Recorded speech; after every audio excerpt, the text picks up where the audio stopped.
Hello दोस्तों, मैं हूं आपका दोस्त और होस्ट। स्वागत है आपका आर्या फिजिक्स पॉइंट पे। आज हम लोग करने वाले हैं TMB UPSC part 3 physics paper 7 का इम्पोर्टेंट क्वेश्चन है ग्रुप बी का, बर्कहाउज़न क्राइटेरिया। तो बर्कहाउज़न क्राइटेरिया हम सब करने से पहले हम लोग को पढ़ना पड़ेगा ऑसिलेटर, फीडबैक एम्पलीफायर, और उसके बाद करेंगे बर्कहाउज़न क्राइटेरिया और नाइक्वेस्ट डायग्राम। तो शुरू करते हैं हम लोग। तो ऑसिलेटर क्या है? तो oscillator is a mechanical or electronic device that works on the principle of oscillation, a periodic fluctuation between two things based on change in energy. Computers, clocks, watches, ratio, and metal detectors are among the many devices that use oscillators. Oscillate दो प्रकार का oscillation होता है, एक damped oscillation होता है, एक undamped oscillation होता है। तो डैम्प्ड ऑसिलेशन क्या होता है? Whose amplitude reduce with time are called damped oscillation. जिस ऑसिलेशन में जो एम्पलीट्यूड होता है टाइम के साथ रिड्यूस होता है तो उस ऑसिलेशन को कहा जाता है डैम्प्ड ऑसिलेशन। और अनडैम्प्ड ऑसिलेशन को कहा जाता है इन oscillations if its amplitude doesn't change with time then they are called undamped oscillation। अगर टाइम के साथ एम्पलीट्यूड में कोई कमी नहीं है हो रहा, कोई रिड्यूस नहीं हो रहा हो, कोई परिवर्तन नहीं हो रहा हो, तो उसको क्या कहेंगे हम लोग? Undamped oscillation. तो ये हुआ डैम्प्ड ऑसिलेशन का ग्राफ है, आप देख रहे हैं टाइम के साथ क्या हो रहा है, ये रिड्यूस हो रहा है, इसलिए कहा जाता है इसको डैम्प्ड ऑसिलेशन। और ये अनडैम्प्ड ऑसिलेशन, ये टाइम के साथ रिड्यूस नहीं हो रहा है। ऑलराइट। और जो अनडैम्प्ड ऑसिलेशन होते हैं उसी को कहा जाता है सस्टेन्ड ऑसिलेशन। और ये हुआ डैम्प्ड ऑसिलेशन का ये जो है ब्लॉक डायग्राम ऑफ ऑसिलेटर। अब हम लोग करेंगे principle of a feedback oscillator and Barkhausen criterion. तो a feedback oscillator is basically an amplifier provided with a positive feedback circuit. Feedback से क्या होता है? ऑसिलेटर एक एम्पलीफायर होता है जो प्रोवाइड करता है positive feedback circuit. In order to understand the generation of oscillators in a feedback oscillators, तो आप फिगर ए ठीक से कर लीजिएगा और फिगर बी भी। Consider the block diagram as shown in figure 1। To start with, let voltage Vi exist between input terminates 2 and 3. At the output of amplifier, a voltage V naught, ये क्या हो जाएगा? AVI is obtained from the output is feedback voltage VF क्या हो जाएगा? Beta V naught, और ये हो जाएगा beta AVI reaches terminals between 1 and 3. We now remove the voltage V1 and connect the terminals 1 and 2, then feedback signal VF क्या हो जाएगा? Beta A VI derives the amplifier and A beta is called loop gain of feedback amplifier. A beta क्या कहलाएगा? loop gain of feedback amplifier. Following cases are possible.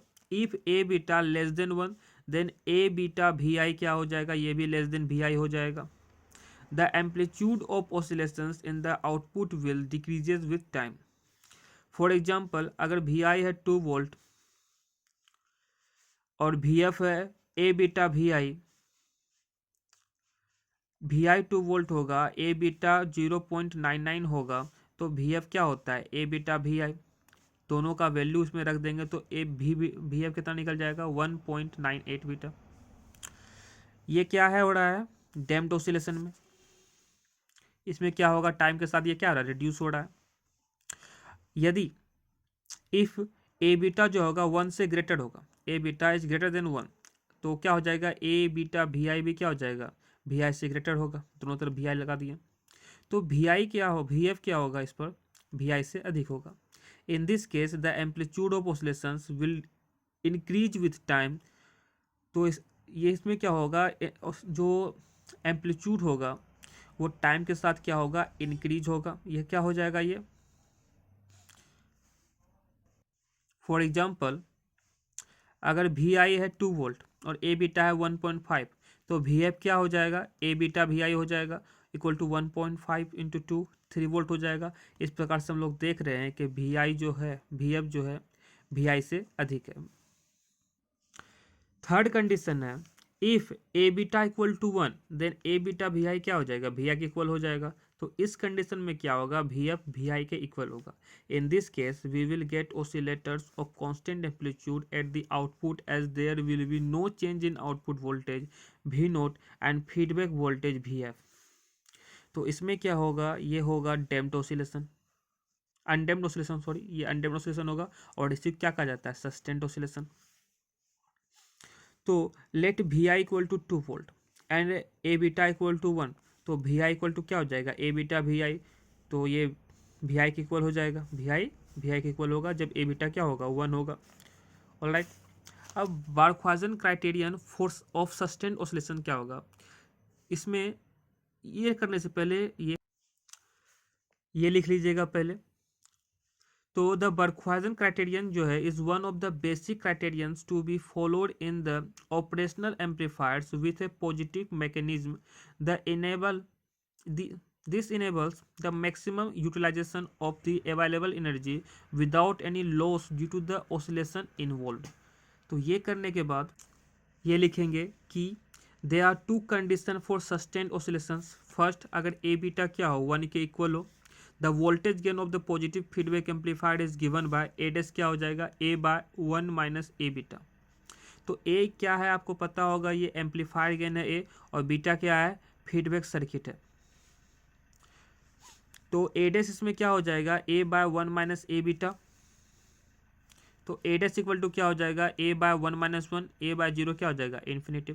It means the output without any input can be obtain.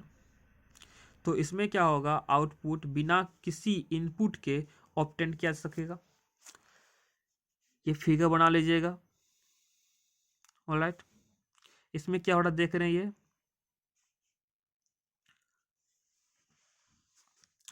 Second क्या है, the total phase shift around the loop should be 0 degree और 360 degree, that is feedback must be positive. Total phase जो होना चाहिए वह तो वो 0 degree होगा या 2 पाई होगा। इस प्रकार से फीडबैक जो होगा वो पॉजिटिव होगा। बर्कहाउज़ेन क्राइटेरिया का एक और हम निकाल लेते हैं, वो लिख सकते हैं कि conditions which are required to be satisfied to operate the circuit as an oscillator are called as Barkhausen criteria for sustained oscillations. The Barkhausen criteria should be satisfied by an amplifier with positive feedback to ensure the sustained oscillations. Sustained oscillation के लिए positive feedback, alright. For an oscillation circuit, there is no input signal Vs, hence the feedback signal Vf itself should be sufficient to maintain the oscillations। यह input signal के लिए आप Vi भी लिख सकते हैं, पिछले में हम लोग Vi लिखे। The Barkhausen criteria states that the loop gain is equal to unity in absolute magnitude that beta a या a beta equal to 1 होना चाहिए। सेकेंड है the phase shift around the loop is 0 और integer multiple of 2 pi radian होना चाहिए। तो the product beta is called is क्या कहलाता है, लूप पथ कहलाता है। और ये वाला फिगर हो गया, वही सेम यहाँ भी हुआ था। The total phase shift around the loop should be 0 degree or at multiple integer of 2 pi, तो 360 degree. Its feedback must be positive। इसमें ये वाला फिगर या फिर ये वाला फिगर, दोनों में से कोई एक बनाइएगा। नाइक्वेस्ट डायग्राम में लिखिएगा, the Nyquist criterion itself determines a limit of stability sustained oscillations। A satisfactory system must be offset from this limit with sufficient damping of tangent to ensure they due out in acceptable times। Fortunately, the Nyquist diagram serving the Nyquist criterion can itself be utilized to determine approximate transient conditions in the form of stability margins। At least if we omit conditionally stable system, figure B यहाँ जो दिया हुआ है, B दिया हुआ sorry, figure B illustrates the conventional designer's guide to ensure adequate transient behavior of a stable phase and gain margin definition as shown। The setting of margins is open to some choice। Widely used margins in control practice are to take again margin G of 8 dB, 8 decibel and a phase margin theta of 35 degree.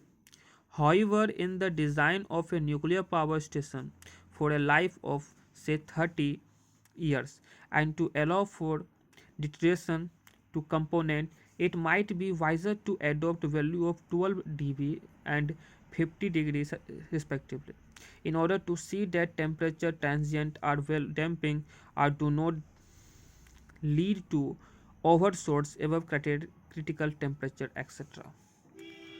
ये Nyquist drum में ये figure जरूर बना लीजिएगा आप लोग, उसके बाद जहाँ तक हो सके ये नाइक्विस्ट ड्राम का लिख दीजिएगा। तो मिलते हैं नेक्स्ट वीडियो में। Signing out. God bless you all.